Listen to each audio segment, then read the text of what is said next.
Hello, welcome everyone to another episode of The Good Word with yours truly, Mr. Frederick. All right, guys, I'm going to get right into it. Today we are going to talk about if you gave the power, you can take it back. All right, let's get right into it, family. Okay, so understand, family, whatever you concentrate on, whatever you're thinking about constantly, whatever is taking up your mental energy, your spiritual, your physical energy, all of these apply. Whatever that is, family, that is your power, okay? So if you give something your thought, if you give something your energy, okay, it you can take it back. Don't feel bad. Oh, like I wasted that time doing this.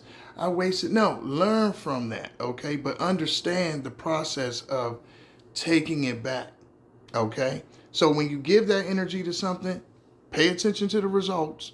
If you don't like the results, and don't get it twisted, family. You are the results of your choices, your energy, what you put energy into.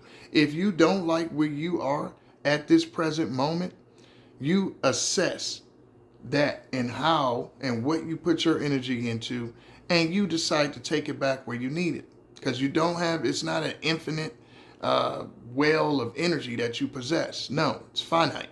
Okay? So, just to get right into it, family, understand this.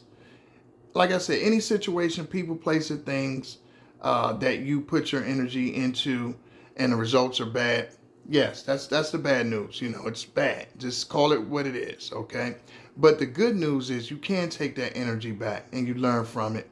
And understand when you recenter yourself, that gives you a chance to look at where you were putting your energy and what you were getting from that. That gives you a chance to reassess the whole situation.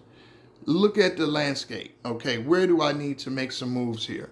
And make those moves. Don't be afraid. Be bold. Okay, make those adjustments. Don't be afraid. Okay, you're not going to get any advancement being scared. He doesn't give us the spirit of fear. Remember, sound mind, love, and power. All right, so you can't please everyone. Understand that, nor should you try. It's not your job to please everyone. I think this is a big thing with a lot of people is that they try to make moves and decisions to satisfy everyone. And the problem with that, family, is that will never happen.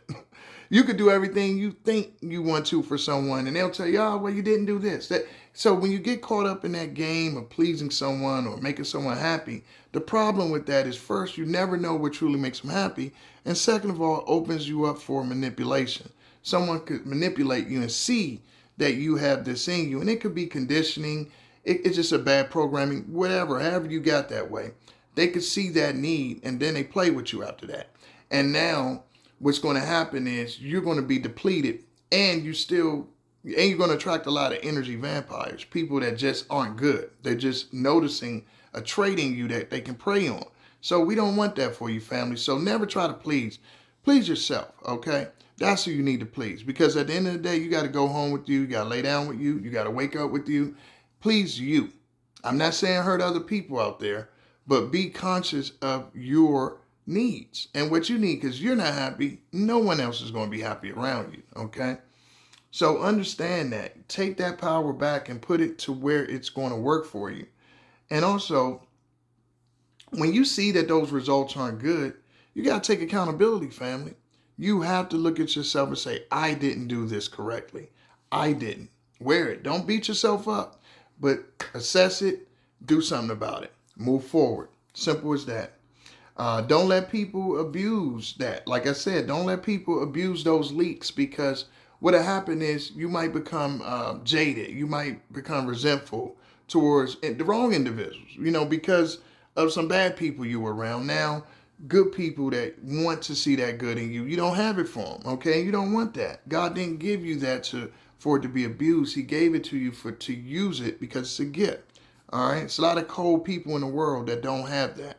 So you have that. You have that love. You have that empathy. It's not bad to have it. Just be wise. It say be wise as a serpent, okay, innocent as a dove. And that's the truth. So you have to have both. You can't just throw it around, okay? Let's see, what else I got here, family? And understand that when you take your power back, understand that you're going to have a lot of energy. You're going to have a lot of power to do some great things. And sometimes you might not know what to do. It is better to do nothing and just keep that power for when you are ready to apply it properly than to go out here and just aimlessly do anything. You have to be wise, family. You have to use that sound mind. You have to use that brain. All right. He gives us that brain for a reason. You have to be a thinker, not a feeler. A lot of people are emotion based, especially the empaths and people that are loving, or maybe they lack love, whatever the case. They're in that zone of searching and of trying to fulfill their emotional needs. And what you have to understand, family, is that is one way you can be manipulated. Emotions are great. And as men, we have problems with emotions a lot of times because we don't address our emotions. Ladies are more conscious of it, which creates a difference in the power dynamic of emotion, because you have men not really paying attention to their emotions and ladies paying attention to their emotions. So who is more powerful in that mode? So what you have to do, especially for my men, is pay attention to your emotions. Don't be a slave to them. But as women, also, it's the same thing. Since generally most women are more emotionally based, don't be a slave to those emotions. When you become more of a thinker and you understand and you assess and you get out of that emotion and don't do things that put you into that emotional based thought, that emotional based feel, which like liquor and all these vices, usually people can prey on you because now you're in emotion. I mean, most people, they are not themselves when they're under those substances. That's why it says be sober. Understand, Peter 5:1, be sober. Because you understand the devil is on a prowl, okay, to devour. And understand that he can get you when you're not sober-minded. It's very key to remember that.